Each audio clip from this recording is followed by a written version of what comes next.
Good morning, good day, good evening, good night, and wherever you're viewing this program from. And I want to say welcome to another broadcast of The Competitive Edge. In the event that you're joining us for the first time and you're wondering, what is the competitive edge? Well, I want to say this in simple words.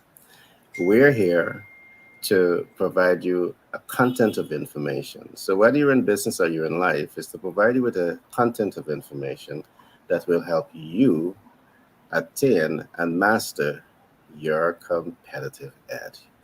So again, if you're in business or you're the average person who wants to achieve more in life, I want to encourage you to call a friend, tell a friend, all right, that the competitive edge is on air. And the four musketeers are here to help you develop your master plan for business and your master plan for life. Yesterday, Paul and Peter and I, we had a pretty interesting conversation and we were talking about leadership. And Peter made an interesting point. He said that leadership begins with you. All right. The first thing that you want to be able to exercise mastery over when it comes to leadership and relationship is you. So today we will do a deep dive into what are practical steps that you can take to become the best version of yourself. All right.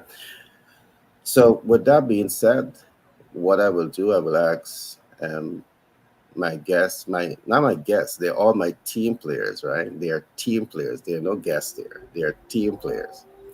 I will ask them to give me and the public a brief introduction of themselves. We'll then take a break and then we're gonna come back and set the stage on fire. All right.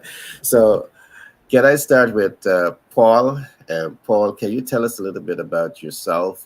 I know you're into finance, but you are a humanitarian. You want to help people to achieve more in life. You don't want them to procrastinate. You want them to take action now. But talk to us about who is Paul. Thank you, Gary. Thank you, everybody. Paul Whitehouse, Patriot Business Finance Consultants. That's what I do as a profession. I'm one of the owners there. Located in Northeast Ohio. I have two daughters and a grandson. And yeah, that's why I like hanging around you guys. You guys are humanitarians and just kind of want the best for everybody and just want to give them the information to achieve what they can achieve and let them know it's possible. I think I might have brought this up a couple weeks ago. I interviewed one of my clients, TJ Campbell, and he's going to come on this show on the 16th. And you know what? Yes, look out for that. Look out for that. A very Right? dynamic personality. Yes, Paul, go on. Yeah, and I asked him. I said, boil it down. Tell me how to get going. Tell so people know how to get going. And he says, you can, and act now. So I without knowing, putting it in those words, that's what I feel the same way he does. He just put it better than I've always put it. Do now, act. You can act now, and I want people to have the information to know that they can do it. That person walking down the road, whether you're 16, 18, 48, 56, who has no hope and motivation, no hope, and they don't think it's possible, I would like to tell them it is possible and model yourself after people who've done it. I mean, we got YouTube, we got everything. Read books. You can and act now. By the way, we also do financing for businesses and we want to work with you. Paul at patriotbfc.com. And that's me. There's more to me than that, but that's a little bit of it. So thank you. Awesome. So I took away three things, although you mentioned two. You can act now, it's Hmm. never too late. Hmm. Right. The- all right, Shavati, what makes Shavati Shavati? Tell us about, what makes Shavati All to you, Shavati. Thanks, Gary. Um, That's a long question because plenty things make me up, right? So I'll try to sum it up very quickly. Wherever there's a Got you. project, wherever there's a project, I want to be involved. I believe project management gives people the tools. Persons are looking as what you all are saying to get going. They don't know how to get going. So project management really gets you going. And that's why I love project management. It's not a boring field, it's a very, very dynamic area. You could look at it in every single thing. You look at it in your personal, you look at it in Yes, it's very professional, fluent. Yes, very very. fluent. I love that. Hmm. So for persons like us who don't like boredom, I say get involved in project management. So that's who I am, project management all the way. Awesome. All right, and we have the man of the moment, Peter Scott. He's the guy with master planning. Peter, help us and help the audience to understand who is Peter Go Scott, the man that believes that everyone should have a master plan. Yes, indeed, Gary, and I'm so delighted to be in the presence of Shavana this morning. You guys, All of your colors are not matching. I see there's synchrony and I'm between jealous about that. Savannah I and should Paul. have a red I broke on this shirt. I should have worn it as well. Anyway, These guys are coordinated at the back end, man. We have to do some more coordination, my friend. guess what? Shivani, I'm gonna ask you for your number later on. Yes, yes, yes, yes. No problem. Okay? Yeah, but Okay. master planning, the concept of master planning came to me maybe about 35 years ago, when I looked in the mirror and I did not like, at the time I called it well, for me it was a development process at the time. I looked at myself in the mirror and I did not like the person that was looking back at me. And at that time, I realized that I had spent so many years in a process receiving an education program, both from the two institutions that has ingrained my philosophy up to that time, both church and the school. And at that age, I looked at myself and I said, something is wrong with what I have embraced at age 25. Something was wrong. By the time I got to 30, I realized that something has to change. And I took 5 years on learning everything that I had learned up to 30 at age 30. By the time I got to 35, when all that has been bled out, then I had to take another 5 years to learn concepts that was applicable. And it is out of that, there are two questions that I had to ask myself repeatedly, constantly. I had to ask myself is looking at myself in the mirror. I have to ask the person who is looking at me, who are you? And then I have to go to my quiet place, a place where I can listen to my internal voice or to listen to the Holy Spirit within me to ask, who am I? And it is out of that concept I begin to see life differently, begin to have a perspective from the little dot that I am in the broader spectrums of life to see, okay, how do I correlate with the vastness of what life is all about? And it is out of that where now, it has been tweeted with your, by association with you, we move it from calling it a development plan and realize really what it is to attain mastery. Mastery, not in competition. We're never in competition with the next person. We're always in competition with ourselves. How can I represent myself to those who are around me? How can I empower or to add value to those who are around us? And if we approach life in that sphere from that perspective, then what happens is that there is a collaborative effort begin to form, and immediately what happens is that that kind of synergy begin to expand. And I believe that master planning individuals looking from the concept of personal leadership.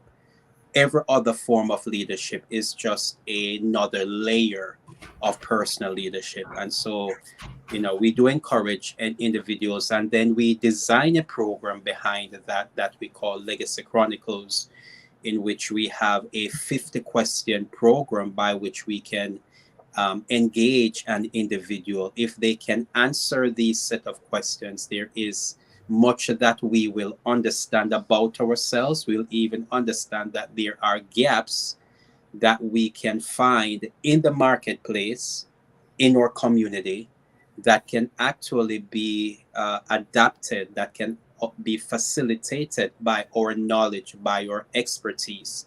And we're able now to become a greater solution and even generate revenue from our life story, from our expertise. And we call that program Legacy Chronicles. And so that is my contribution to the community. And as you mentioned, the humanitarian, that is what we're seeking to empower the community to do. All right. Thanks for that share, Paul, Peter. And I trust that the audience recognize that everyone here, they're subject matters experts in their own field. And today, this is my team that will help us to navigate the whole concept of self and self mastery. Before I go to our commercial break, I want to say a couple of things. Self mastery stands on a couple of things: self knowledge, self confidence, and self application. Having a sense of self, having a sense of purpose, and having a sense of direction. I do believe that it is so important in your life. You owe it to yourself to bring yourself to that point where you have a strong sense of self, you have a strong sense of purpose, and a strong sense of direction. This also must be married with what I call self knowledge, self awareness, self knowledge, self confidence, and self application.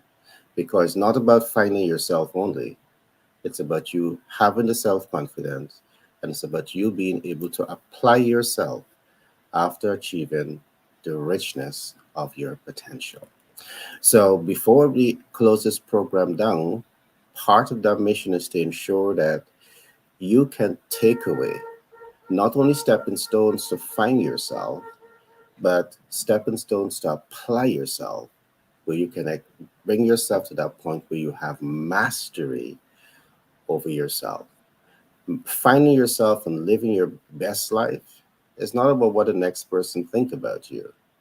It's about what you know about you. Knowing your essence, living your essence is vital. It's vital to business too, because I keep saying people never grow beyond their sense of self. All right. So I can elevate you to a position of leadership. But guess what? If you don't have a strong sense of self, a strong sense of the purpose and direction, you can self-sabotage with leadership. So we'll expand on all of that as we go into today's program. I want to welcome my dynamic team today to help to bring a clearer, better perspective to this subject matter. So we'll now take a short commercial break, and we will be right back. The High Net Worth Investor's Guide, where art meets science. Explore tools, processes, and systems that empower you to accelerate your journey to a seven-figure business. Access smart funding solutions for 6 and 7-figure enterprises. Harness capital for multiple income streams. Master the art and science of debt mitigation to build wealth faster. Experience comprehensive business support to propel your success at a budget that suits you. The High Net Worth Investor's Guide is tools, processes, and systems that influences success. Business with 10X Branding and Marketing LLC. Our expert team specializes in enhancing your brand's visibility and connecting you with your ideal clients. We employ strategies that increase reach, leaving a lasting impact and driving client conversion. Trust and credibility are vital in businesses and excel in building them even with a limited budget. Our cost-effective approaches ensure you get the best results without overspending. Ready to boost your business cash flow? Contact us at 332 235 T99 and let 10X Branding and Marketing LLC guide you to success. Our focus is on elevating your visibility, which directly translates to growth. Experience the power of effective branding and marketing with us and witness your business thrive. All right, welcome back to the Competitive Edge. Just before we go into today's program, I want to spend just a minute to walk the listening and viewing audience through the website. You would have heard me talk very often about the bestseller portal. Now, what I want to do, I just want to show you the website. So if you look on screen, you can see that we have this website, which is the bestseller portal. And what it says, unleash your imagination. Dive into a world of endless possibilities with our ebooks and e-learning content. So when you go to this website, you have a number of books. Let me navigate this with you because there's a couple of things that I want you to know so you can start to benefit from this website. Now, from the website, if you go to the third icon, which is products, I want you to press on products. And then what I want you to do to start to see some of our books, I want you to come to ebooks. All right.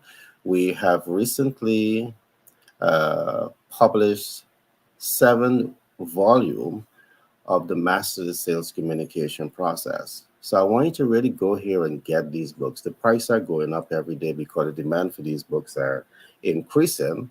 But the essence, the substance in the book is what really matters. You have multiple books here on Master the Self-Communication Process. You have books that is going to help you to understand what is the minimum viable offer, the most viable offer, maximum viable offer. If you're in business, you need to understand this. You have books that is going to be helping you to understand how to access capital at 0% APR. So you don't want to miss out on these books. If you're in business, you need to take the time to get a copy of these books. These are audio books that you can also listen to. And you have books talking about master media best practices. All right. Now, a lot of monies are spent into media. Millions of dollars are also wasted every year in the placement of ad. What the book does, it dives into things that you should know when you are producing an ad and when you're placing ads into media to ensure that you achieve optimum results. There's a concept that we call DASHMAR, defining the advertising goal for measure advertising, results. All right. So you want to know why you're advertising. In most cases, you know, but are you able to truly control the results based on data? So these are things that these books go into. So I'm going to pause here for now. I want to encourage you now to come to membership. Now, I want you to come to membership now because all you need to do is to fill out this membership form. Name, email address, phone number. Tell us about your interest, and you can leave us a note. And by simply submitting this to us, you become a member. And what are the benefits of becoming a member? We host a number of business summits annually, and you could be selected to be a beneficiary of those summits. All right. So I want to encourage you, wherever you're watching this program from across the world, to take action now.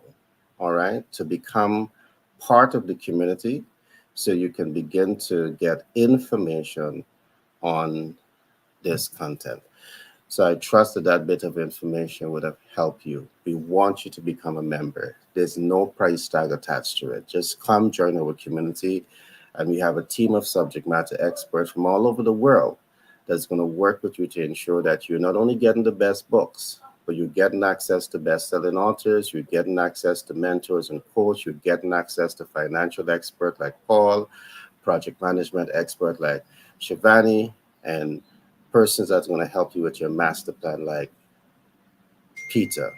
All right, so a dynamic team of persons are there to ensure that you win in business and you win in life. All right, I let's get right back to the topic. I left the program before we went to the commercial break. I did mention that it is my firm belief that any effort to master yourself, master who you are, stands on the shoulders of having a sense of self, a sense of purpose, and a sense of direction. And these are things that we see many persons struggle with in life. You know, as Peter began by saying, he asks himself a serious question: Who am I? And the reason I can say that he asked himself that question because he in himself, back in those days, he was trying to find a sense of self, a sense of purpose, and a sense of direction. What I've learned by being involved in this field for many years is that persons may have a sense of self, they may have a sense of purpose, they may have a sense of direction, but guess what? They still don't have the self confidence and they're still not applying themselves after achieving the rich potential that they have. And there are reasons for that. In today's discussion, we will examine some of that. I just want to lay a couple of foundation before I open up the floor. Based on the fact that while these are the soft skills, we recognize that the core of humanity is embodied by these soft skills. Because if you're not able to master these soft skills, you're not able to master yourself. And when you're placed in a position of leadership, you're not really able to, activate the best version of you because you're not flowing from that, inner beauty that, I call it. But I do believe that there are certain pathways that we can examine in terms of helping people to come to that point, to reach that stage of self mastery, reach that stage of developing their master plan and going after and achieving great things in life. And there's a couple of things that I want to say. I believe one of the things that most people can do to mastering oneself is to make that commitment to become a subject matter expert. All right, to become a subject matter expert. Um, and I do believe that this is so important. Perhaps over this program, I may identify about 11 steps that people can take to finding self and to mastering who they are, so as to ensure that they can really rise to that occasion, where they can become comfortable in their own skin, comfortable in their leadership, and better positioned to do great things in this world. So I'm going to pause here for now, and I'm going to just open up the floor to hear different views on the subject matter expert. The first thing that I think is important in self mastery is you making that commitment to take ownership over your life and recognize that you too can become a subject matter expert. But this all boils down to the level of your commitment to nurture the right habits, to master the right habits, to consistently apply yourself with those right habits, because self mastery is nothing but habits. So I'm going to pause here for now and just have everyone give their views, and perhaps I can now expand later on some of my points. Peter, Paul, Shivani, you're mute. You're mute. Peter and Paul, you're mute. Ladies first. You're mute too, Shivani. Yes, you're now on mute. Thank you. So, it's all about self, as you said, right? And self mastery and all these different soft skills. Now, as a project manager, this is a very, very key skill. How could you lead people? And I don't like to use the word manage. I like to use the word lead, right? Because there's a difference with leadership and management. How could you lead people as, Okay. as like what Peter was saying? How could you lead people if it all starts with you? So you need to really understand yourself first. it ha- in an analysis and speaking to different colleagues in our field in project management, you cannot lead unless you really get this, you really understand how to do this. You need to build self-confidence. A lot of times you may be trying as an entrepreneur as well, as a leader in any position, whether it's in your professional or your personal life, and you just can't do it. Now, I always analyze, is it that you have the self-confidence? Self-confidence and understanding yourself first is one of the key points in really developing and moving from where you are to where you want to be. So, how do you really gain self confidence? Is it something that you can learn? And what you always saying, a lot of times, I also will believe this. People have to learn, unlearn, and sometimes relearn, right? Learn, unlearn, and relearn. Because how do you really develop self confidence? How do you become more assertive? That's what this is all about.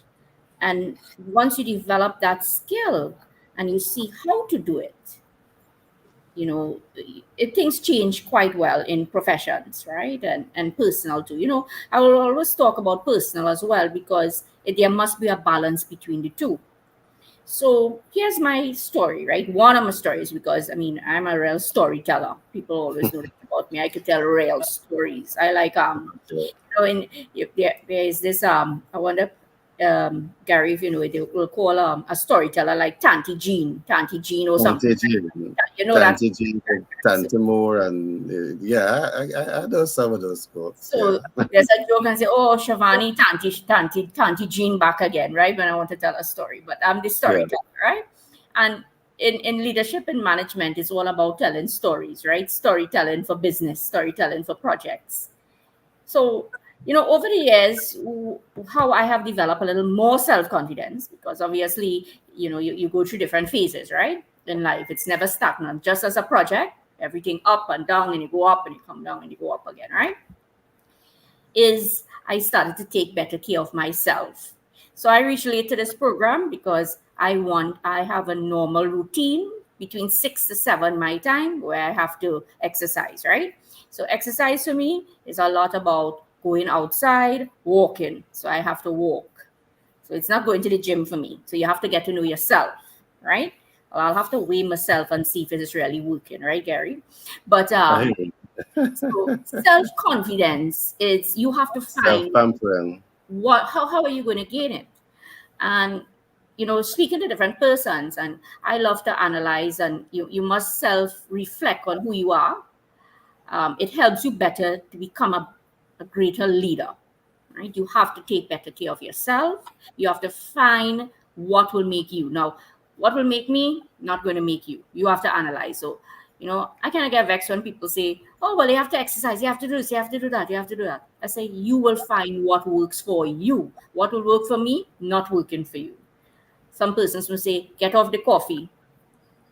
I don't really believe in that. I find coffee works for me. I mightn't have 10 cups of coffee, but I find coffee works for me.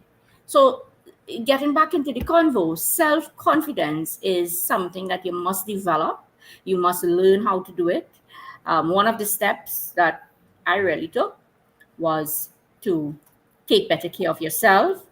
I'm a vegetarian, well, pesco vegetarian. So you find what will work for you. Now, of course, that might not work for you, and what works for you it will work for you. So get to know who you are and see what will work. And that's a project management way as well, because look at life as a project. You might exercise, it's not working. Let me try something else. Let me eat something differently. So it all starts with taking very, very good care of yourself and you defining what happiness is all about. Because I might be happy going to the mall. You might be happy going to the mall, but who's to say that I'm wrong and you're right? Right? It's what is happiness to you. So, and another key point for me in leadership, in growing projects, is all about speaking to different persons and positive relationships with different people. So sometimes just calling people on the phone, you might feel a little different. You get to bounce off some ideas, whether it's professional or personal again, and it works. It works. So self confidence about 10 or 20 different points. But two main points for me so far is taking better care of yourself and you analyzing what will work for you and building positive relationships. And remembering self confidence is something that you can definitely learn over the years. You may be self confident one day, this way, then you develop in another way, and you keep moving, you keep moving, you keep moving. So that's my contribution so far. Yeah, but Shivani, I love you made a number of important points. When I sum up the points that you have made, what I've taken away is everyone should invest time to find their unique leadership style. Yeah. Their unique leadership style is not to say that what this person do it's going to work for me. It's about you finding your unique leadership style, and I do certainly recommend that. I think with the possibility, or with you investing time into doing introspection and really discovering what makes you motivated, it can definitely help in you to find your leadership style. But you have made a point, and I do agree that there's major differences between leadership and management. Yesterday we looked at this and we said sometimes when we hear the term leadership, it's very abstract, and it is abstract. When we hear the term management, management, because of years of study in management, you can put a face to what management is. And I do believe that a leader also needs to know how to manage. And let me just put it at two different levels. As a leader, you also have to manage people. And I say this from the standpoint that if we are dealing with strategic leadership or your strategic team, that is the top tier of your team, you may not necessarily have to manage them because they have the knowledge, the expertise. They're coming to the organization with their skill set to move a vision forward. So the ability to manage them, or the cost to manage them, is a little less. You just help them to understand parameters. But I think when it comes to the tactical and operational team within the organization, they would need guidance. All right. And because of the fact that they would need guidance, a leader, you have to know how to manage them. But you're perfectly correct. There are differences between leadership and management. I think the great John Maxwell would say that leadership is influence. Um, you know, uh, I don't know if I've spent enough time defining what influence is, but in my context, I love saying that relationship is the mother of all social system, because you would have said it. I think with relationship, a whole lot can happen. You can change your reality with the right relationships. Um, I'm going to pause a little bit for now and just open up the floor for other persons to share. Um, but then I want to bring in a technical point as we open up with the conversation. So, Paul, Peter, the floor is open to you guys. Okay.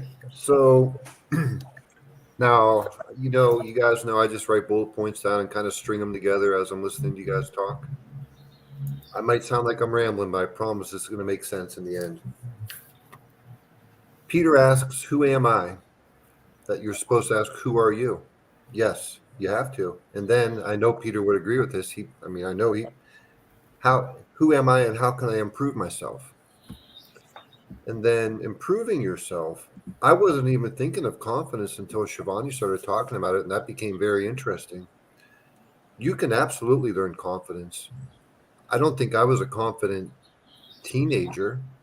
I mean, I wasn't unconfident. I was doing crazy things, riding dirt bikes, jumping things, but like going out and being able to speak when nobody's willing to speak. Like we talked yesterday, somebody's choking in a restaurant, 30 people are taking video, nobody's really jumping into action. Now I've developed into that person. And I really do remember the line when that happened. I crossed that line. I was like, I can actually do anything, anywhere. And if you try to get that, you can get to that point to where you recognize that.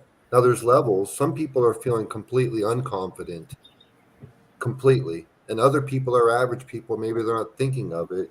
And then but all of us can have self improvement. And that's a little bit what we're talking about today is the self improvement. I say with self confidence, take that role, say yes to it. You're saying yes to yourself. Be who you are and stop resisting yourself and start assisting yourself with the self development. Don't resist yourself, assist yourself. I'll save the rest of the bullet points for later, but but that's what I've gotten so far from the topic, what you said, Gary, and what Shivani said. Okay. That was some great points. Don't resist yourself, assist yourself.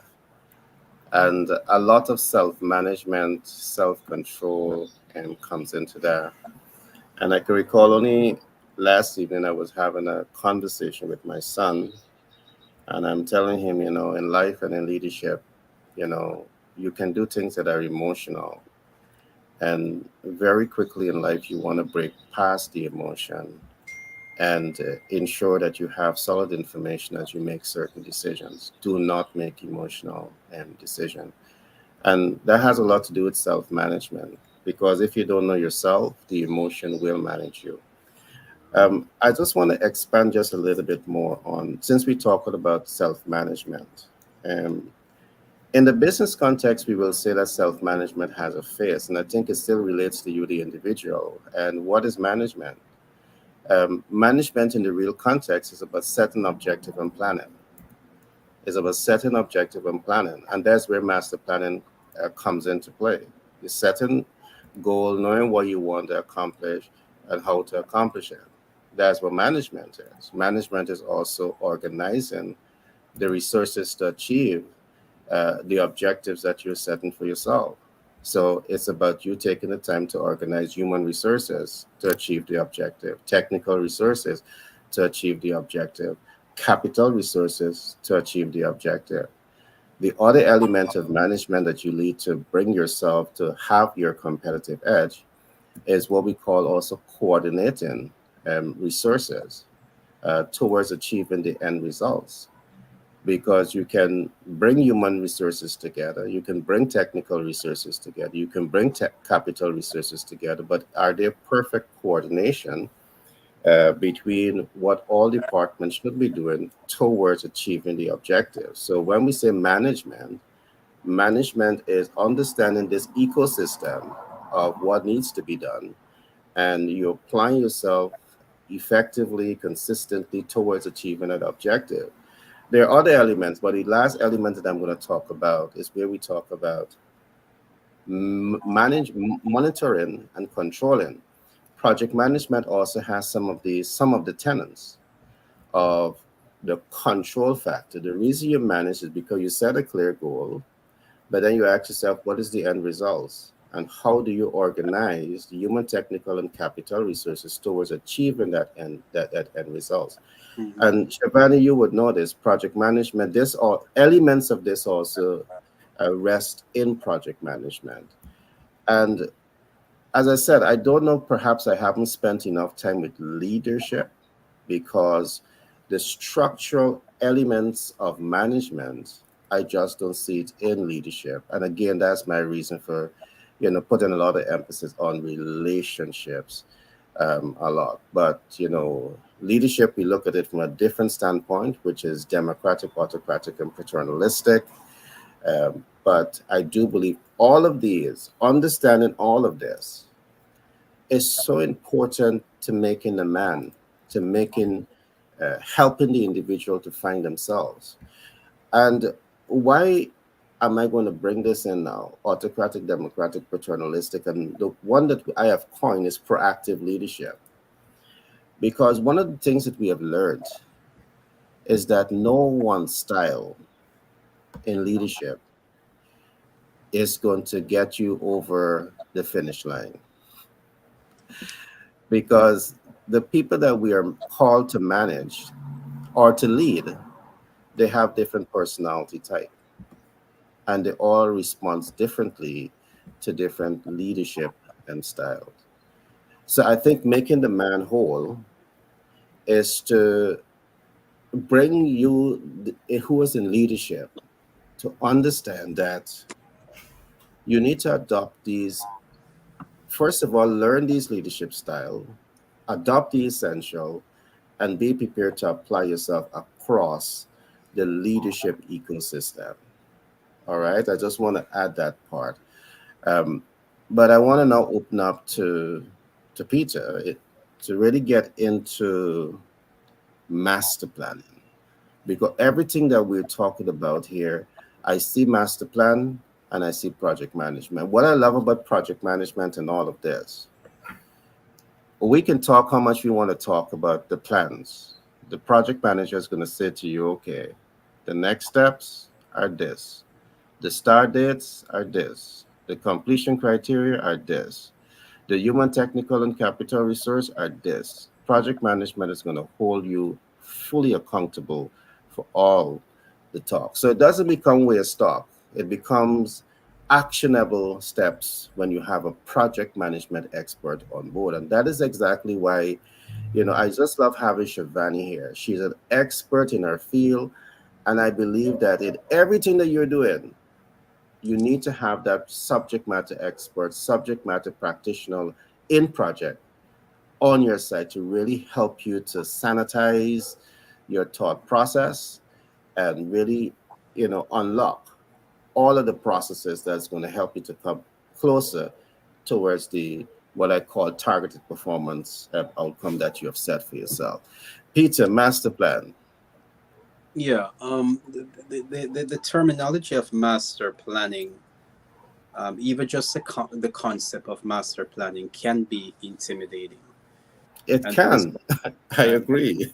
and that is why most people don't really don't do it, because there is something. But Peter, you're right. I just want to say this, and that is why, Peter, we have 1% of the global population that manages 90% of the global wealth, because they are scared of master plan. And that 1%, believe me, they have a master plan and they understand how to master self. Now, the public might be asking, what is the uniqueness or the similarity with finding yourself on your master plan? I'm going to go into that, but don't let me talk here because you're making a point. Go ahead, Peter. Yeah. So, but how the intimidation of it can be managed, and we're talking a lot about management. How do we manage the resources that we do have? We are where we are.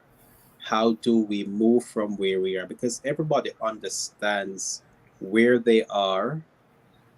Everybody have a sense of direction in terms of where they want to go. But sometimes to get to where we want to go and to understand where we are, it's also important for us to ask ourselves where we're coming from. And that is where the data we mentioned a lot, Shivani will talk about the importance of collecting, and you yourself, Gary, in your mitigation, understanding how to mitigate the elements that are around us. Everything is dependent upon data, and so to acquire data, then to develop a master plan, especially a personal life master plan, is to ask questions. And I want to say a little bit about even the management of people, because people don't like, even though it sounds like a term that is, you know, it's plausible. But the thing is this, that people don't like the concept of somebody managing them, because they now become to feel inanimate. They feel as if they are an object, And when somebody feels as if they're being managed, then their first response is to rebel because they don't want to be handled. But when we are, Peter, yeah, there's two sides to it. As you talk, I just want to, there's two sides to it. What we have been taught, and that's research has shown this, subject matter experts, they definitely don't want to be controlled because they're coming in as subject matter experts. right, I will never subject myself to an environment where you want to use my expertise and then you're telling me what to do. You don't need me. Go ahead and do it. You right, don't need me. But I'm going to say there's a flip side to all of this. There are people that are not developed to that stage where they're able to take mastery over their skill sets. right. And in The that point that I case, was going to they make, are looking for the direction. point, Yeah. so the point I was going to make is not really necessary to manage the person, but to Mhm. manage or to help them to manage their resources, to manage their skills. When we assist a person to manage their skills, they are better open to what we are contributing to us. All right, Because now, terminology is okay. yeah, so I got it is what they actually hear in it. It's not when you say the terminology, is what it's there's a difference now between who I am, and that is why the I am question is always I going to I come up. think it's a globalized term, but I think is a term that has become very normalized over decades of people being socialized to it. But it's a good point, you know, it's a good point to lean on. Yeah. So with that essence, with the essence of you know, helping people, as we mentioned, the point of humanitarianism, and we want to understand, as I mentioned, um, where we are, because a person, the realities that are around us, we know where we are. We know what the change or what it is that the circumstances, whether we want to improve or we want to change that situation entirely, and we want to move forward. But here's the framework that I want us to grasp, and this is one of the frameworks that kind of helped me when I was doing the whole designing or practicing the whole concept of personal life development and personal life mastery, and the balance between soft skills and hard skills, right? So we know that for entrepreneurship or business leadership and or community leadership, we understand that the position, and somebody want to have the position of the leader, the position of the manager, the position of the person in charge, all of those, it's the way how I conceive that is to imagine a iceberg, right? So you have we do understand that we see a iceberg in the ocean. The largest part of it is under the water. And while we may see that part projecting on the surface, which is the positions that individuals would like to have and the achievements that people want to have in their lives or associate in their lives, the greatest part is the soft skills. That part of it that is under the ocean, that is actually the propellant. So if we can, people even attain those positions, those elements that everybody sees. I can see this person in the position, I can see this person in charge, I can see all those dynamics. But what I cannot see, what we don't see in others, and what is sometimes not even apparent in ourselves, and the reason why we have to now dig deep in getting the data and in asking the questions, and that is where I really want to go, as according to the master plan is concerned. We're gonna need data. to make to make correct decisions, to understand what is it that we need to do, how we're going to navigate our lives. And we, go back to what we said even yesterday, that it's not so much even as of where we're leading people, but is really to lead ourselves. And when we are effective in leading ourselves, it is attractive that somebody else see what we're doing, and they will now say, whatever you have, whatever you are doing, I like that. It is attractive. There's something about what is happening that now people want to be associated with that level of success. So it is, the focus, the constant focus is then where you also go mention about the management, and Shivani alluded to it about the management of self. And she goes deep into confidence. And where does that come from? It comes from the analyzation of data, questions, the who am I? And when we can begin to answer those questions, and we have a sense of, as you mentioned, self that is not over the top, whereby now I am proud to the degree that I'm becoming arrogant, but to the degree where I understand my place, that little dot in the vastness of humanity and the scheme of life. When we can understand, when I do understand where and the place that I am called to serve, and I manage that. And that is where the management comes in now, because now that I understand who I am, now I can manage the resources that I have, and that sense to become, like, as I say, the iceberg, or that tip of the spear, that while it is penetrating through the marketplace or through life or through whatever the domains are, there is a pull. It generates a pull that when people see that, they want to be a part of it, and automatically they fall into the place, and we have this collaborative program moving forward. I hope that is a whole lot to be said, but that's the concept that I think that people can understand. A picture of an iceberg, the top is those things that we see. The bottom part is those things that we do not see, that we have to examine. And that goes into asking questions, designing a plan around those questions that will project our lives forward.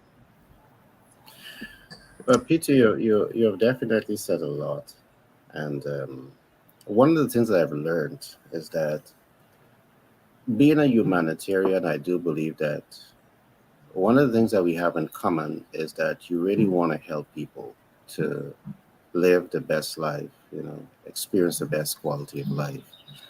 Of course, the approach is going to be different based on the point that Shivani would have made early on, is finding your unique leadership style. I guess when we all find our own unique leadership style, the approach that we're going to be using to achieve the same end results is going to be different. And there's nothing wrong with being different. That's what makes us unique. You mentioned the point asking yourself, who am I? I do believe is a very, very, very important question for us all to ask ourselves. And I do believe that this is something that most people struggle with. I could recall many years I was introduced to a concept that we call the self image theory. And I do believe in leadership and in management, in any leadership position that you're in, you need to understand this, because failing to understand the self image theory, it means that you don't have a full understanding of people. And leadership is not about you imposing your will, it's about you taking the time to understand people competence, people's strength, people comfort zone, and is you being somewhat paternalistic in terms of how you go about that. But let me just expand just a little bit on the self-image theory. One of the things that we learn about the self-image theory is that we have a concept that we call the ideal self. And the ideal self is the way you would like to be. And very often, we see you're young, you're growing up, and you see all the superstars, and you want to be like the superstar. What are the advantages and disadvantages of that? At another program, we'll look into that because all of this play on has a play on finding yourself and mastering who you are. There's the other concept that we call the self-image. So you have the ideal self and the self-image. And the self-image now is how you see yourself. And strangely so in life, we find that people who are smart, people who are beautiful, sometimes tend not to feel that way. All right. And the flip side of that, where people who are, not as clever as you know, they believe that they are. What are the advantages and disadvantages of that? Perhaps all of these things need to be sanitized. We're not going to go into it today. It's just to give an overarching view of the cells that people have to cut through, which is all clutters, to coming to that point of finding yourself and mastering who you are. And then there's another concept that we call the looking glass self. Now, what is the looking glass self? The looking glass self, you know, is the people pleaser. You have people in a position of leadership that is not about flowing in your essence. It's not about finding your own unique leadership style, but it's about doing what you see other leaders do. It's doing what you see the other persons do because all you're doing is mirroring what what you're seeing in your leadership approach. We call it the looking glass self. And when we do the psychoanalysis of people who are functioning from here, um, it leaves a whole lot open for discussion. The objective of these platforms is not to go deep into the analysis, but it's to at least establish that, hey, um, these are all important factors to consider as we look at ways to helping the individual to master who they are in the organization and out of the organization, master who they are for life. The last concept here that I'm going to look at is what we call the real self. And Peter, we talk about this a lot. All right. You have the three cells that falls under the self-image theory, but then you have the real self. And there's where your big question comes in. Who am I? All right. Who am I? And guess what? From the research that we have been doing for many years, many persons are so ill at ease in answering that question. Who am I? They're going to give you their name, they're going to give you their position of leadership, but your name and position of leadership doesn't really define who you are. And what Peter is explaining here also is that when you go into that master plan and you really unlocked who you are, the rich essence of who you are, and you can flow from that with a clear understanding that, hey, you are not lack limitation, you are not doubting, you are not fear. Your history doesn't define who you are. And I know Peter like to talk about going back to history, but human history goes back beyond where you were born. Human history goes back much further, and we have a very rich human history. If we can just reflect on, you know, let us get just a bit religious here. If we can reflect on who made us. So when I'm asking who am I? I'm going all the way back there. I'm not going through all the historical data. I'm going back to that particular part because a lot has been said about human potential to achieve greatness. And until we come to that point of really recognizing that you might have gone through a whole lot in life, a lot of negative experiences, and two things happen. Those experiences make you or they break you. And in most cases, people allow negative experience to break them instead of making them who they are. And it's tough to cut through. The objective here is that, as Peter would say, your experience can be your master plan because you have a lot of, data there that other people who are going to be going through, the tough realities or the tough terrains of life, you have enough information to help them to navigate some of those rough terrains. We later on, we at another day we go deeper into these concepts, but I want to bring it back to a couple of things. In starting the program, I said that what are the things that you want to invest in? Because living a purpose-driven life, I can recall many years when I asked myself who I am, and I started to position myself to live a purpose-driven life. You start to ask yourself, what is the purpose for life? Because another troubling question, Peter, who am I and what is the purpose for life? And I recognize that we can find ourselves in service, all right, and we can find purpose in service. And there's a deep level to that. I will not go into it today. But the more we can bring ourselves to serve, is the easier it's going to be for us to find purpose. And it's going to be easier for us to answer the question, who am I? Right? Mhm. Mhm. I will not go into it today, but I'm just giving some nuggets based on what Peter would have said. It's a beautiful subject matter. And I want to conclude by saying, I want people to make a commitment to become a subject matter expert. It's not about learning 10 and 20 things. All right, you may not be the high flyer, the fast learner, but guess what? You still have the ability to at least learn and master one thing. And perhaps that's all you need to set yourself up like a Steve Jobs, like a Elon Musk, like a Kiyosaki, a Robert Kiyosaki.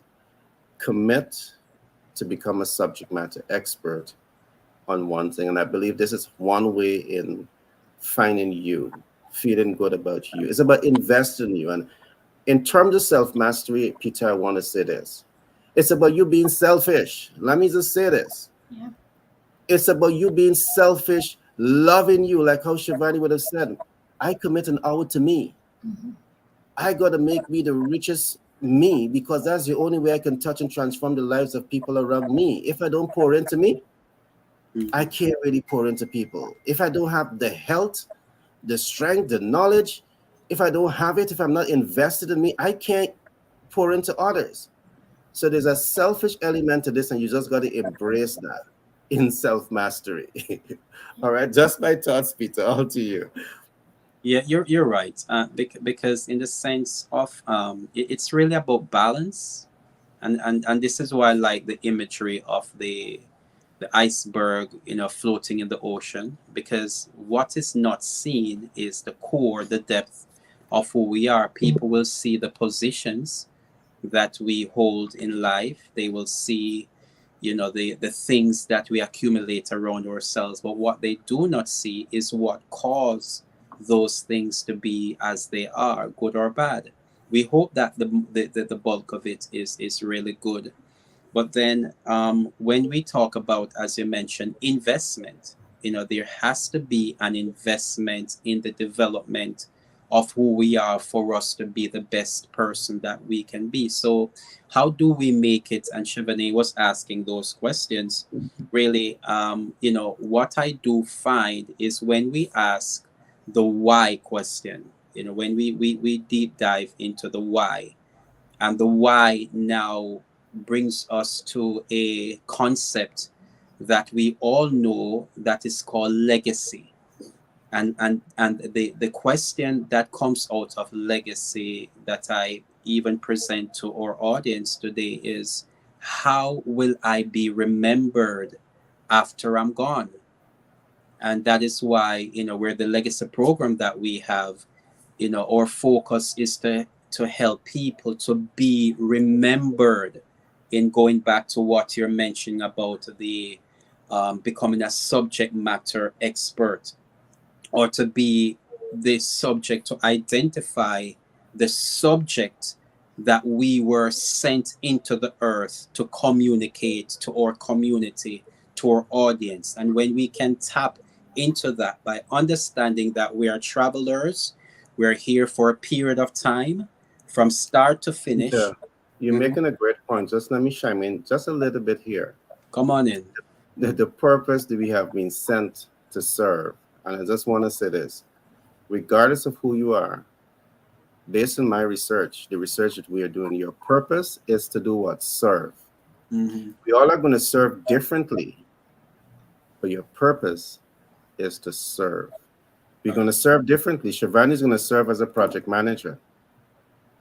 Paul is going to serve as a financial specialist. You serving as a master plan. And guess what I found, Peter? When we take servitude, service to humanity out of the equation of living a rich life, life become bored. Yeah. Mm-hmm. Mm-hmm. But like how Shivani would say, I'm everything project management. She lived to serve in this field. That's her area of mastery. And if you take that away from her without replacing it with something that is better, possibility exists that she's not going to be at her best. Mm-hmm. Mm-hmm. All right. I think when you take service out, this where you have people being lost. Sorry about that, Peter, but I just had to chime in there based on what you said. Let Shivani come in now and let her even chime in on even that point. I know Shivani want to cover at Yes, many points. yes, Shivani yes, want to cover yes. at many points because Shivani, Peter was talking about early on about a more flat approach in management. And in project management, we talk about that also, and in management, in fact, we talk about that. So instead of you having this hierarchical approach in management, you got a flat approach where everybody Yes. feels equal and they're sharing Yeah. ideas. So that's a technique Right. I understood, but I didn't mention it. Go ahead, But Shivani. thanks for allowing me to chime in because it means that you understand me as the stakeholder at this point, right? That I want to chime in. You You're an know, important stakeholder too, right? yes, that I want to chime in Like after what Paul Peter too, said. right? Yes, yes. When Peter and Paul speaking there, so something, so many things just come into my mind, and I mean, we only have a short period of time to talk, so you Yeah. probably Oh have to my. get us back And for a look at long the period, right? time. Because time always going, Yeah. but time flies when we're having such great convos, right? So Peter is talking about leadership. Both of you all are talking about leadership and the difference about management. And something you said there that really stuck with me. What makes me happy, what makes me tick, as we say, is the ability to serve and to prove a point that, hey, project management can really do it, right? So somebody Yeah. might come up to me and say, Shafan, a lot of people reach out to me on LinkedIn and say, coach me now, help me to run this. I want your advice, right, in projects. And I'll do it, I'll do it and you don't have to pay me for it. Well, okay, great. Sometimes if you pay, good. If you don't, no problem, right? But the point is, you want you feel happy when you prove a point, and the point is, hey, this thing will work. This thing will work. Do it this way, the project management way. So that was one point. But the other point, you're talking about leadership and to serve people. It's agile leadership, and I will preach agile leadership, right? Agile leadership. And what agile leadership speaks about in one word, in two words, is servant leadership. We have to serve people. So in our organization, in our project, wherever you are, that's how you have to think. You are serving people. People are supposed to look up. How could people look up to you? People look up to you when they realize you have something there that they want to look up to you for. It may not be that you're driving the best car, or you're living in the best house, or you look a certain way, that is how they view, but it's what something else that is coming out of you that they want to listen, that they want to be part of the thing. And that is what we have to really push as individuals when you are leading. How do you influence, as you said? How do you influence? And influence, it's a wonderful, wonderful role for us in projects. How do you influence the outcome that you want? A lot of times in leadership, people don't know, and it's a pet peeve of mine. You do not know what is the outcome. You don't know what you want, but you're leading people. Come Mm. on, get out of that. I tell people, you have to go back and learn, unlearn, and relearn. Yeah, you're So right. You're right. leadership is about servant leadership. How do you serve? And that's a whole topic, and I'm sure you'll give me the opportunity to talk about that as we go. Definitely. But Definitely. something that I want to close off my point with is saying, yes, you have self-confidence. Yes, you need to be able to develop that self-confidence and look at self. But how do you do it? I give myself challenges.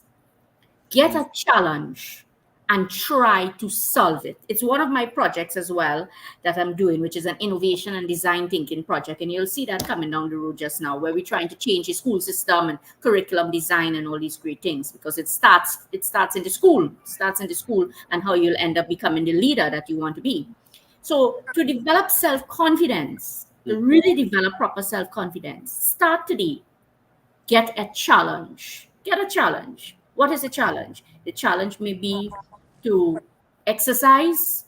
Get a challenge, and you would see how self confidence will grow. But get a challenge, I'll tell people that you are not the subject matter expert in.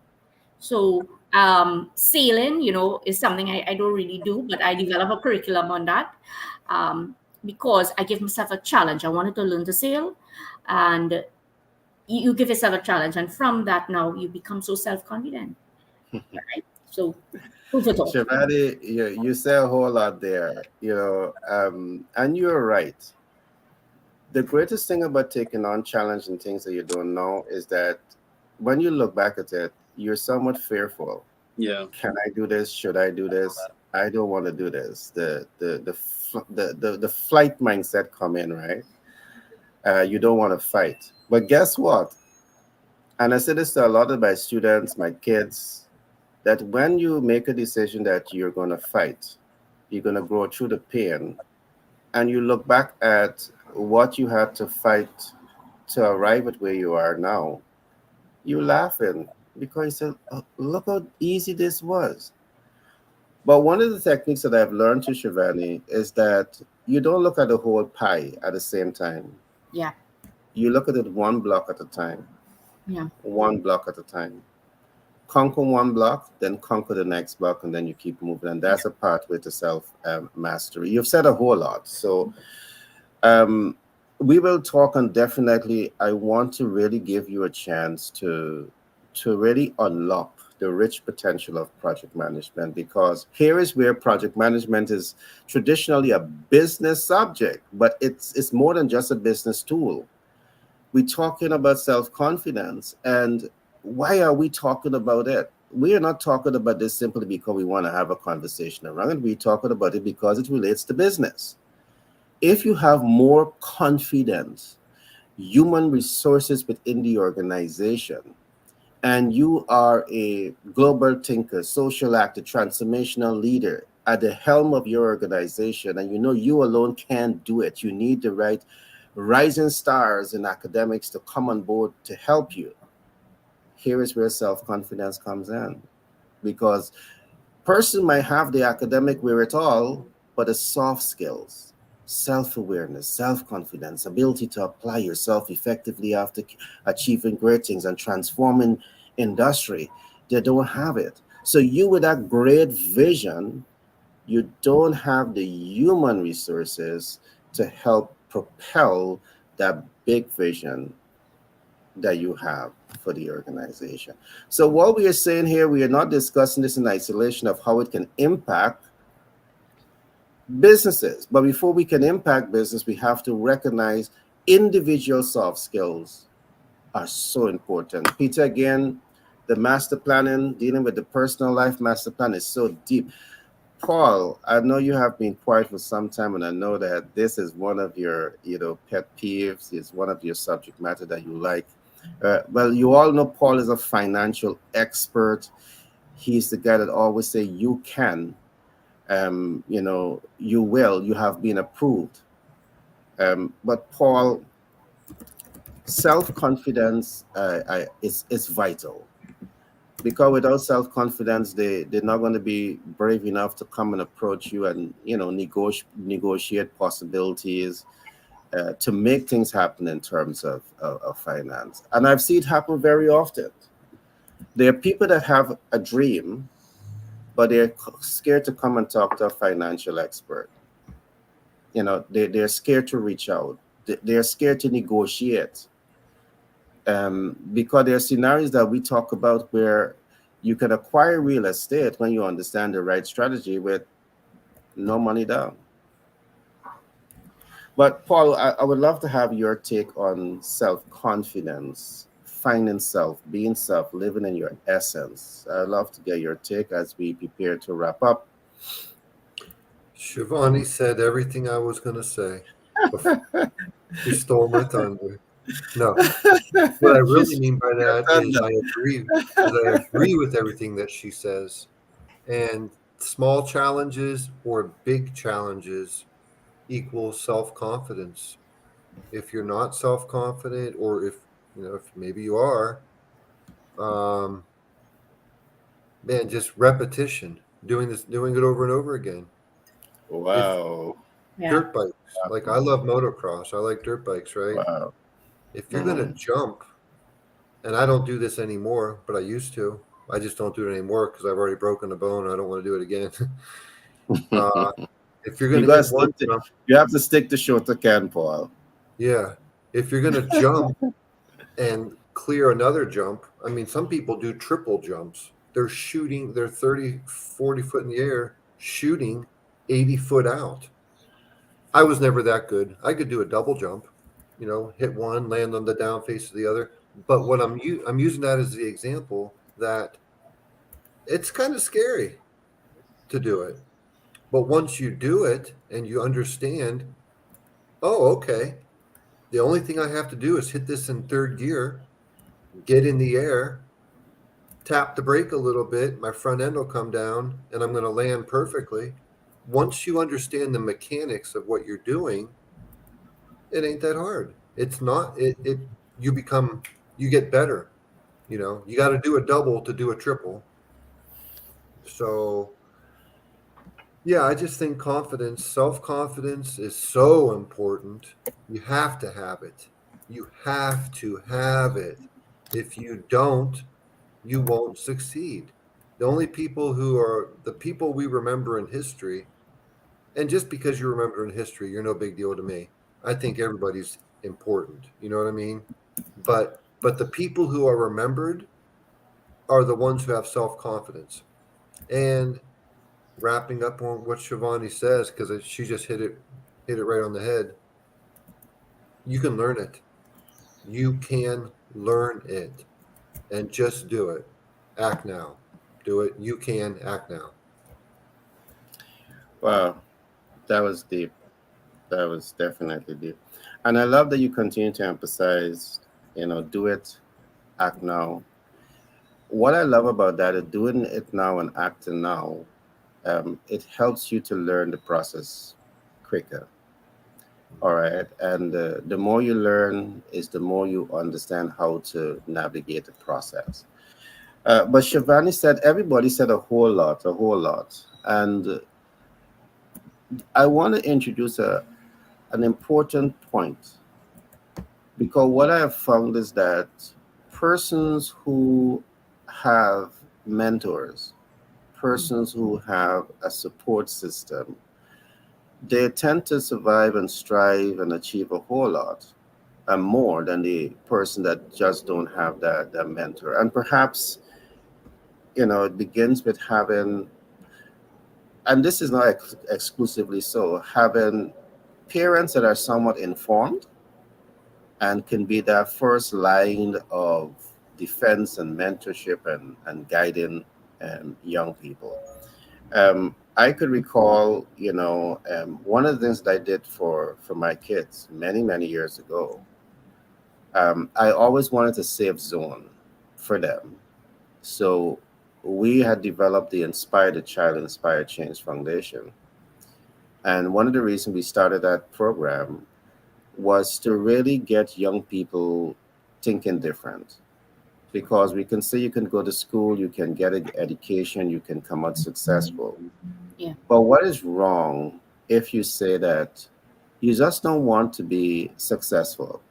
You want to stand out as a lawyer, as a doctor, as an engineer, as a scientist. You want to stand out. It's really talking to kids about not just existing, not just being average, but it's about pushing the ceiling just a little bit more where you can tap into your greatness. And as Siobhan, as you talk about academic reform, I'm trusting that you can. I'm saying all this because I'm trusting that you can throw some of this in the academic reform dialogue, Yes. um, to really help those masterminds to focus on human potential to achieve greatness, and really building the systems and the programs to really help young people to tap in and activate their greatness, to make society a much better place. All But right. And I do, so there's a lot for us to talk about. All right.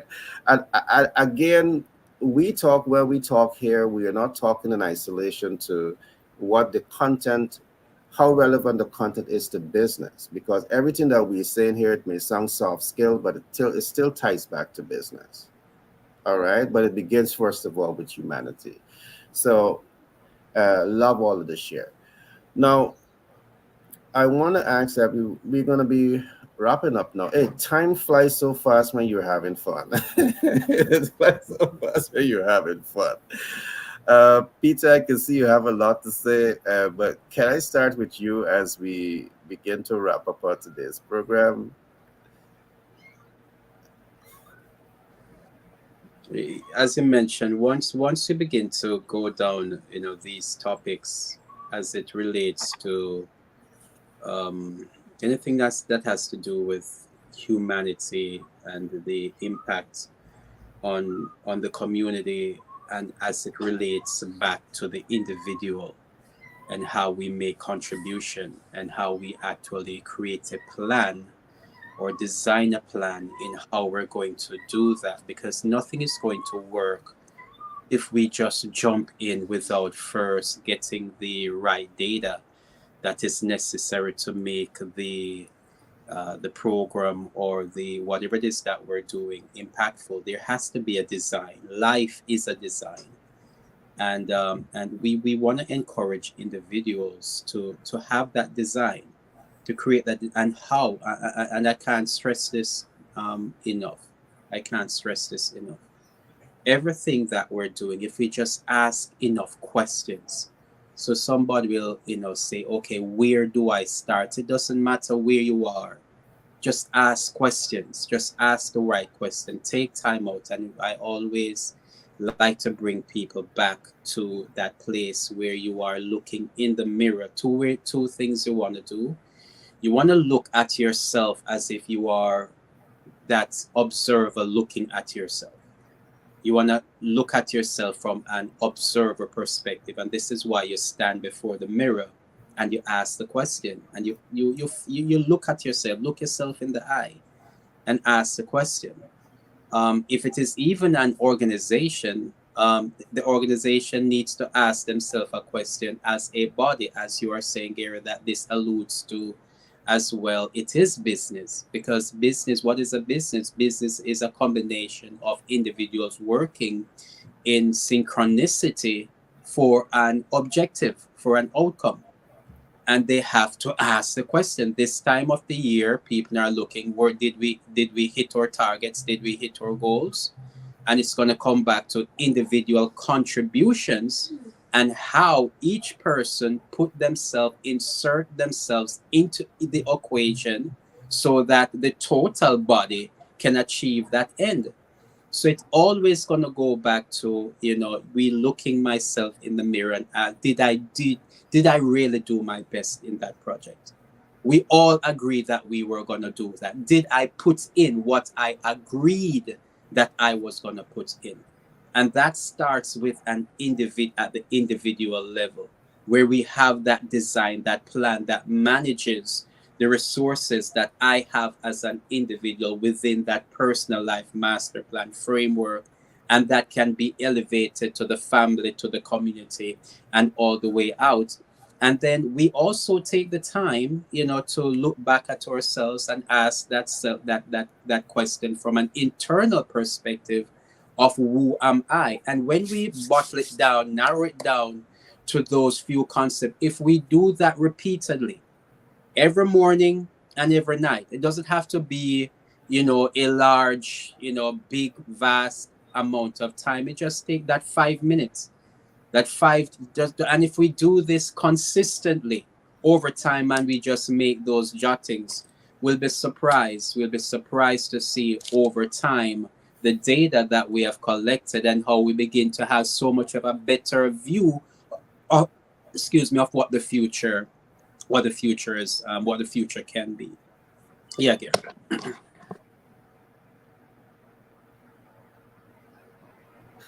Peter, can I attempt to answer the question, who am I? You gotta. First of all, I am a unique creation of Christ. I am a unique creation of Christ. There you go. I'm made in his image and in his liking. Mhm. All right. I'm going to pause there for now. It's another conversation we're going to start here. And you just speak me now. You just speak me now. So I have to say this because I am, and I this is am. what we have to get. You know, when we go down to the nitty gritty of it, as when we scale off, take away. I am a teacher. I am a doctor. I am all of these titles that we give ourselves. What it boils down to, is the very nature of service, which the very nature of service and what causes service is love. And we may feel that all of that is mushy stuff, but then that is the very basis. And when we're talking about love now, we're not talking about just in the terms of feelings and emotion, but it is in terms of the question of why and what we represent when we build that gadget, when we present that service, when we stand in front of the boardroom. People are attracted to products and services that are going to empower them. And when they feel as if this thing is causing them love, this thing is making them have feeling more a purpose and mission where life is concerned. We'll have to build a whole different program for this, Gary. Peter, we didn't even scratch the surface. If you look at my content, because we have a thesis around this subject, we didn't even scratch the surface. Okay, Paul, on to you, my friend. Can we have your closing remarks? Yeah, back to confidence. Man, I don't know if it's parenting styles, environment. I don't know what it is, but I remember when I was a kid going to elementary school, we had monkey bars that when I go there now, I'm 6'1". I got to reach up. So these things are 8, 9 foot tall. Okay. When we were in elementary school, the monitors didn't want us to do it, but we would walk on top of those things as kids. Everything that we did, people our age, I think we had a better shot at being confident right off the bat than people today. And I wish I would change. There's a lot to talk about right there. But yeah, jumping on our bicycles, riding 10 miles away from the house as a kid. And just, I could go on and on and on. Getting BB guns. I went to Disney World when I was 6 or 7 years old, and I came home with 2 swords with pointy edges. And my dad let me get on the grinder and put an edge on them. So, stuff like that, does that inspire confidence? I think it does. Like, we got to let kids be a little bit more dangerous. And I don't mean play in the traffic dangerous. I don't mean like play with snakes dangerous. I'm talking just let kids be a little bit more dangerous. And adults, teenagers, people should be a little more. I'm using the term dangerous in a good way. Okay. You should be a little more dangerous. Go do things. Go do things. Don't be afraid to drive at night. I can't believe I know some adult men who tell me that they don't like to drive at night. I can't believe it. If you don't like to drive at night, I'm sure you don't like to drive in a snowstorm. So, but just get over yourself, do stuff. If you're not confident, then you know it, or you know it. Other people know it too, but you know it yourself. So take those actions, do stuff, challenge yourself, like Shivani says, and challenge yourself not on tiny things. Well, certainly on tiny things. Make a schedule, keep to it. However, as Shivani says, however you need to do it. But honestly, add a little bit more. add about 20% more juice to what you're doing. If you're considering X, bump it up by 20% because you'll advance your progress that much quicker. Don't be afraid. Do things. You're not going to die. You're not facing a tiger. You're facing whatever you're facing. You want to start a business. You want a girlfriend, but you're afraid to approach somebody. Well, you're not going to have it. Oh, and that takes me to some bullet points. Peter, I saw this last night and I thought of you. It was a great meme. Okay, it's on the subject of master planning. When you aim for nothing, you will hit the target every time. And bounce, Definitely, sir. yeah, bouncing off that, when you do nothing, you get nothing. And if you don't walk, then you're still standing there in the same spot. If you won't do it, you're not going to get it, whatever it is, and it is what you want. I could keep on rambling, but you guys get what I'm saying. Like the confidence part, if you're going to do the things that we want to teach you to do, open a business, um, be successful, make a lot of money, create wealth for your family, then you have to be very confident. You can't be weak. You got to be willing to ask and then ask again. And then if you don't get it, then ask 5 Yeah. more times Yeah. because typical closing, if you're trying to close somebody on something, and that sounds so bad, close them, but close the sale. Let's be real. If you're trying to close the sale, you might get it on the first ask, and you might, but it also might take you typically closing in car sales, and I'm sure it applies to every industry. You got to ask for it 7 times before they say yes, because you have to overcome those objections. And if you don't got the confidence to do it, then you ain't going to make the sale. You say 7 times, but when we look at the story of KFC, my God, Oh yeah, my God, yeah. over 900 times that individual was rejected. The idea was rejected.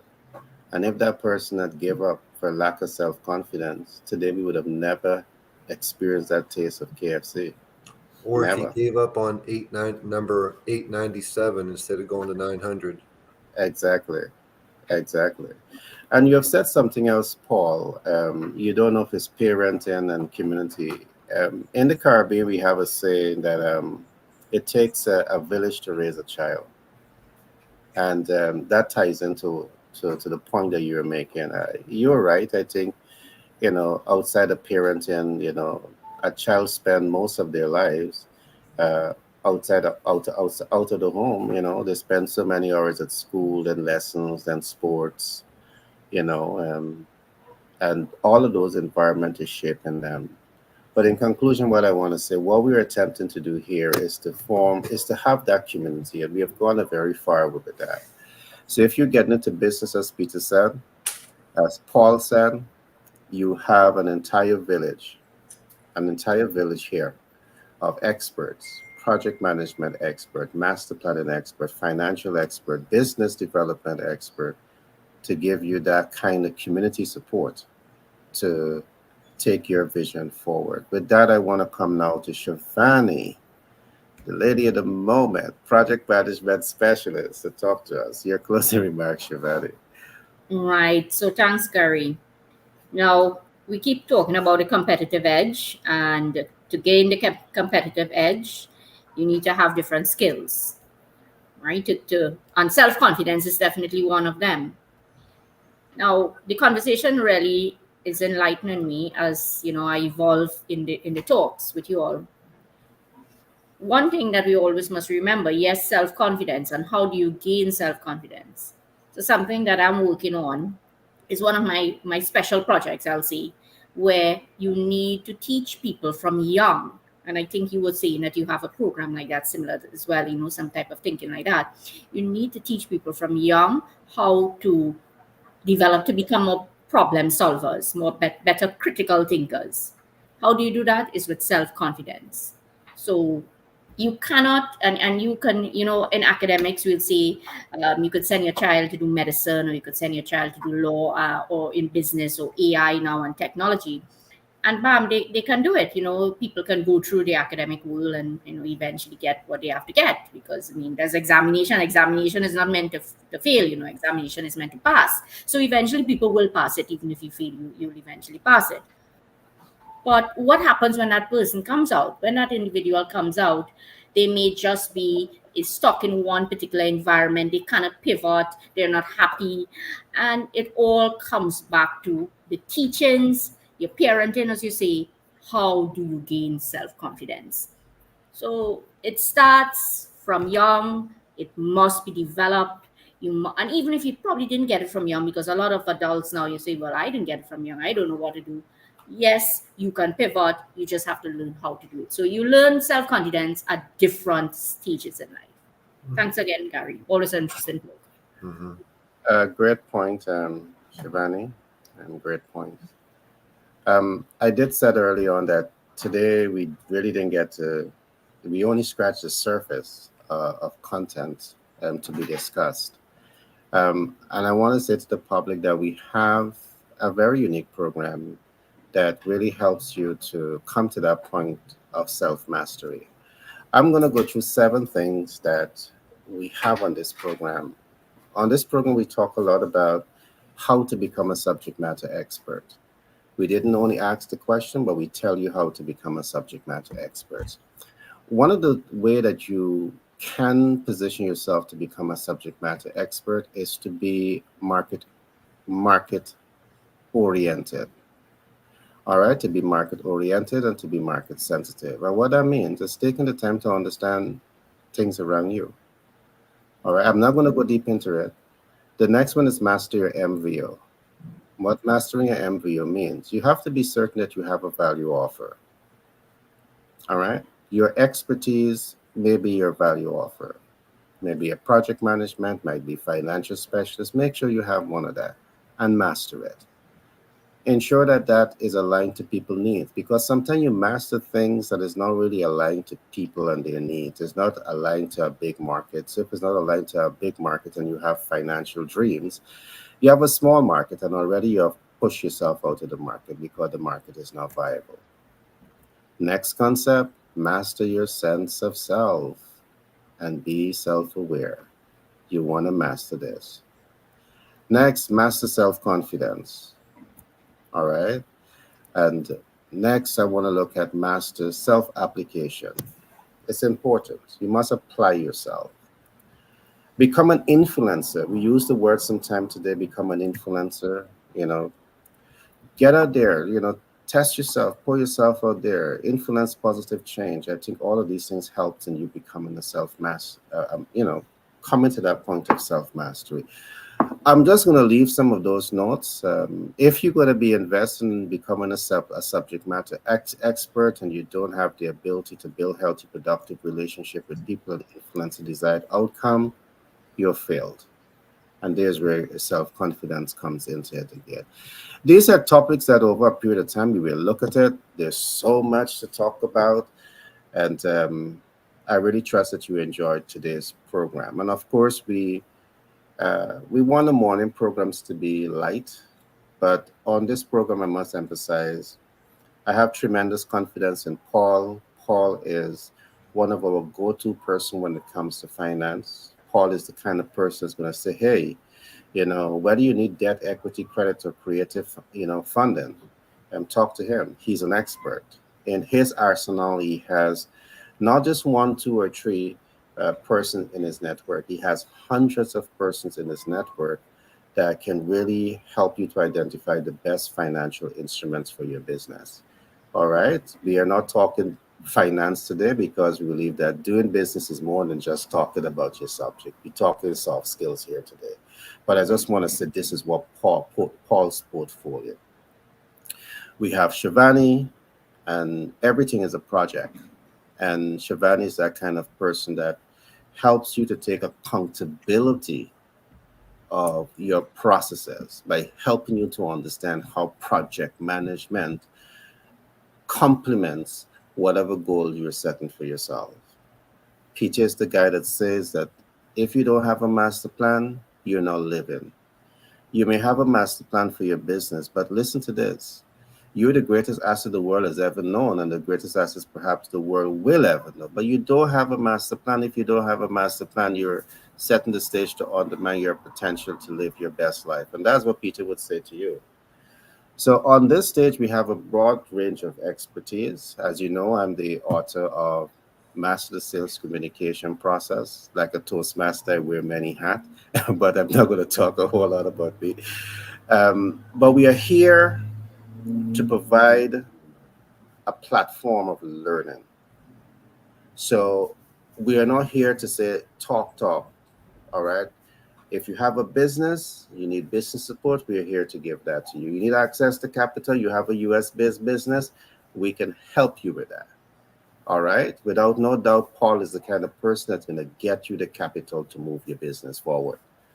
If you're a foreign national, you want to set up your business in the US, reach out to us. We can help you with getting registered with the Secretary of State, ensuring that you have a PAYDEX score, have a DUNS number, ensuring that you have a 411 listed, ensuring that you have this ecosystem working for you, and then we can work to integrate you into the market. We have this ecosystem set up for you. So this is not just the talk. We are committed to the process of helping you to attain your business objective. All right. So with that being said, I want to thank my dynamic team, and I want to say I could not have do this without you, Guy, Paul, Shivani, and Peter. You are integral part of this program, and I just want to emphasize that. And I trust that the public has tremendous value for what you're bringing, as much as I do have that value for what you're bringing. Tomorrow, again, we will do another deep dive into some soft skills, and then next week, we'll go into some financial matters. We'll talk about the money, right, Paul? Do it. Yeah. Yeah. All right, guys, I want to thank you guys for being here today, and I want to thank the audience for taking time out to be with us this morning. It has been a pleasure, and we're looking forward to doing this with you more often. Be blessed and have a wonderful day. And remember, believe in yourself and build that self confidence.